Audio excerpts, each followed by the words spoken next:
আলহামদুলিল্লাহি রাব্বিল আলামিন আসসালাতু ওয়াসসালামু আলা সাইয়্যিদিল মুরসালিন ওয়া আলা আলিহি ওয়া সাহবিহি আজমাইন। বাংলাদেশ জামাত ইসলামী গাজীপুর মহানগর শাখা কর্তৃক আয়োজিত বিজয় দিবসের আলোচনা সভা, এই সভার সম্মানিত সভাপতি, বাংলাদেশ জামাত ইসলামী কেন্দ্রীয় মজলিস শুরার সম্মানিত সদস্য, মহানগর জামাতের সম্মানিত আমির জনাব অধ্যাপক জামাল উদ্দিন, মঞ্চে উপবিষ্ট আছেন বাংলাদেশ জামাত ইসলামী গাজীপুর মহানগর শাখার সংগ্রামী সেক্রেটারি, সাবেক ছাত্র নেতা জনাব আবু সাইদ মোহাম্মদ ফারুক। মঞ্চে উপবিষ্ট আছেন গাজীপুর মহানগর জামাতের সহকারী সেক্রেটারি,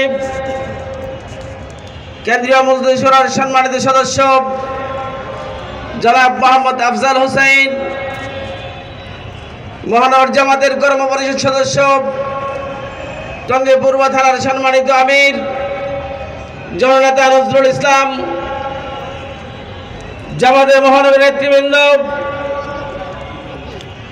টঙ্গী পূর্ব পশ্চিম থানার নেতৃবৃন্দ, সম্মানিত সাংবাদিক বন্ধুগণ, আইন শৃঙ্খলায় নিয়োজিত প্রশাসনের ভাইয়েরা, সম্মানিত তৌহিদি জনতা, আসসালামু আলাইকুম ওয়া রাহমাতুল্লাহ। সম্মানিত ভাই বন্ধুগণ, আমরা আজকে বহুদিন পরে, দীর্ঘ 16 বছর পরে স্বাধীনতার এই আজকে বিজয়ের আলোচনা সভা উন্মুক্ত ময়দানে করতে পারছি। যাদের প্রাণের বিনিময়ে যে ছাত্র জনতার একটি জুলাই বিপ্লবের মাধ্যমে